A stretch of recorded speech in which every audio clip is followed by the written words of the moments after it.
Fala galera, vou deixar vocês com um trecho do podcast em que o William Martins comenta sobre um assunto que eu queria trazer há muito tempo aqui no canal. Então dê uma olhadinha nesse trecho aí e depois do vídeo eu vou fazer alguns apontamentos. Vamos lá. Semana passada a gente teve a honra de ter o Riley Winkler aqui. Não sei se você acompanhou, mas se puder depois dar uma conferida, que foi uma entrevista muito bacana. E, cara, ele era um dos caras que, quando bem, puta que pariu. Era absurdo o físico dele. Ele era freak também, né? Muito freak. Total. E o Jorlan tinha perguntado realmente algo parecido, né, Lucas? Sobre essa questão do padrão da Open e tal, como que ele tava vendo a Open hoje em dia. E ele ressaltou algo muito importante, que foi, hoje é muito difícil você saber o que os árbitros querem. Porque pode até variar de campeonato para campeonato. Porque chega campeonato que o cara fala, traz mais condição. Você chega condicionado, porra, mas faltou volume. Né? Essa incógnita, ela gera dificuldade até numa continuidade da preparação, né, cara? Pós-campeonato, para você saber o que você vai trabalhar. Gera. E assim, isso sempre é uma das minhas brigas, porque por mais que exista sempre uma comissão técnica, mas como eu tenho essa linha, eu acompanho muito. Então eu sei que campeonatos são interessantes para mim. Então, por exemplo, New York, que é com o Steve, ali, Pittsburgh. Então tem os shows onde existe a preferência dos freaks. Exato. Por exemplo, se você pegar ano passado, o segundo cara do New York foi no show seguinte, que era o Califórnia. O cara foi em segundo. No outro show ele melhorou, caiu pra sétimo, que era o Califórnia, outros jurados. Então, cara, é muito gosto do jurado pro vencedor daquele dia. Influencia sim, quem falar que não tá mentindo, cara. Lá fora todo mundo concorda com isso. Por que será que não existe um padrão, William? Cara, é que daí... A sua opinião de cara que competiu... Deveria existir, mas aí sim, daí no Olímpia que você separa, né? Chegar no Olímpia é o Steve e quem fica na frente é o maior mesmo. Entendi. São coisas, como eu disse, né, que atrapalha e principalmente chega até, sei lá, causar uma frustração, né, cara? Porque você não sabe o que o cara pede, aí você não sabe naquele campeonato o que vai ser avaliado ou não, se devia chegar mais condicionado ou não, maior ou não, e é o que você sempre bate na tecla. Então, galera, desde que eu acompanho o bodybuilder, eu vejo atletas profissionais como o William Martins sempre comentando que os critérios de arbitragem são diferentes de acordo com o campeonato, de acordo com a região, de acordo com o país. E eu nunca consegui compreender como que uma federação profissional pode adotar critérios diferentes entre campeonatos, sendo que um atleta profissional gasta muita grana para se preparar. O próprio William Martins relatou alguns dias atrás que ele está gastando R$40 mil por mês para fazer sua preparação. Aí ele chega no campeonato e ele fica à mercê do critério de arbitragem que aquela banca vai adotar naquele campeonato. Como que pode uma federação profissional que envolve muita grana, em que os atletas gastam muito dinheiro, se esforçam e se empenham durante meses e meses para chegar no campeonato e ele ficar de acordo com o critério que aquela bancada de juízes vai adotar? Por que os critérios não são iguais em qualquer parte do mundo, em qualquer campeonato? Não é assim que deveria ser? Eu sempre me questionei por que os campeonatos de fisiculturismo, por que os grandes atletas, os Mr. Olympias, nunca tiveram um grande patrocinador.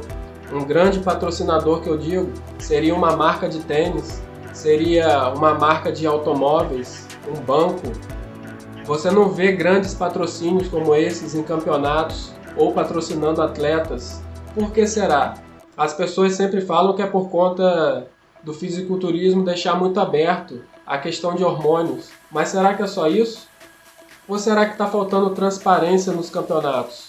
Será que está faltando um critério bem claro para que as pessoas fiquem sabendo realmente como que é julgado os campeonatos de fisiculturismo? O próprio Arnold Classic, que aconteceu agora há pouco tempo, a gente pode perceber que teve um critério de arbitragem diferente do Olímpia. Para quem não sabe, o Olímpia foi em dezembro do ano passado e em março teve o Arnold. Ou seja, janeiro, fevereiro e março. 3 meses. Será que em 3 meses os atletas mudaram tanto assim para ter essa discrepância de colocação entre o Olímpia e o Arnold? Será que o Samson Dauda evoluiu tanto assim para ele ultrapassar o Big Ramy, ultrapassar o Nick Walker e ganhar o Arnold Classic? O próprio Big Ramy, ele veio muito melhor no Arnold do que no Olímpia. Como que ele ficou ainda atrás do Andrew Jacob? O Andrew Jacques tinha ficado na 8ª posição no Olympia e o Big Ramy ficou na 5ª colocação. Mesmo o Big Ramy voltando melhor para esse Arnold, será que o Andrew Jacques evoluiu tanto assim para ele ficar ainda assim na frente do Big Ramy? Não é estranho isso?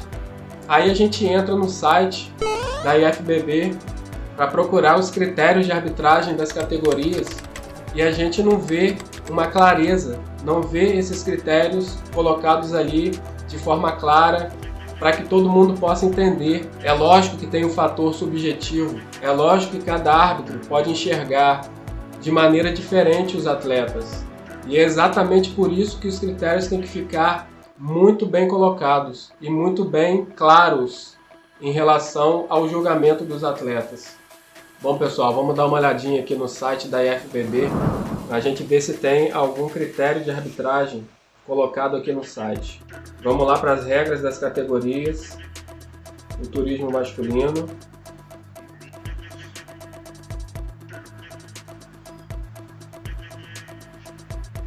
A tradução aqui do site é feita pelo Google, tá? Automaticamente. Bom, regras de competição profissional para fisiculturismo. Aqui mostra as regras do palco. Não estou vendo critério de arbitragem, critério de julgamento. Sobre as finais, inclui rotina de pose. Não estou vendo regra nenhuma em relação à arbitragem. Outras regras, em todas as rodadas, os competidores devem usar calções de cor sólida. Vamos lá. Ó. Não estou vendo critério de arbitragem nenhum aqui no site da IFBB. Deixa eu ver outra categoria aqui. Vamos lá na Classic.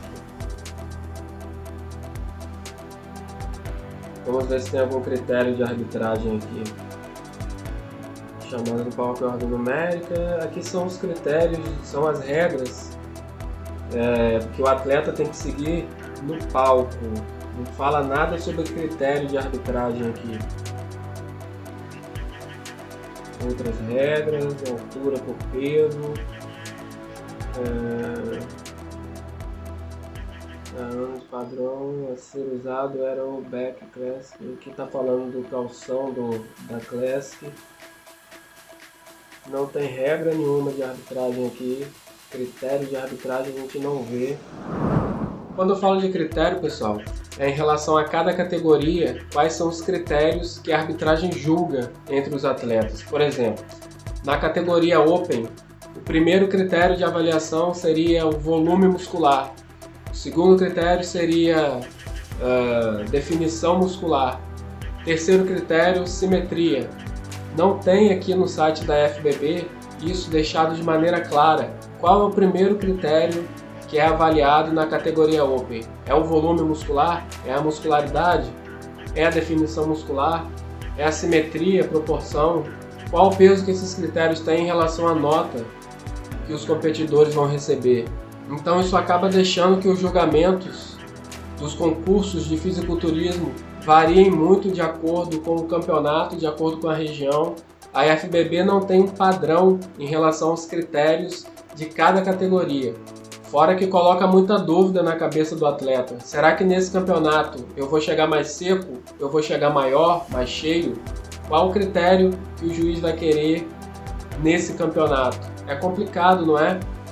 Então, pessoal, nesse vídeo eu só queria deixar esse apontamento em relação à transparência que falta para a IFBB profissional e como isso pode atrapalhar o crescimento do esporte em si, como isso pode atrapalhar um grande patrocinador que poderia estar ajudando financeiramente o esporte, fazendo com que o esporte cresça, com que o fisiculturismo evolua e acaba ficando preso nessa barreira, nessa falta de transparência em relação aos critérios de arbitragem. Deixe a opinião de vocês aí em relação a isso. Na minha opinião, isso atrapalha bastante o crescimento do esporte, isso atrapalha muito os atletas a se prepararem, coloca muita dúvida na cabeça do atleta. É isso aí, galera. Se curtiram o vídeo, deixa um like aí, se inscrevam no canal para receber os próximos vídeos. Obrigado, paz e luz!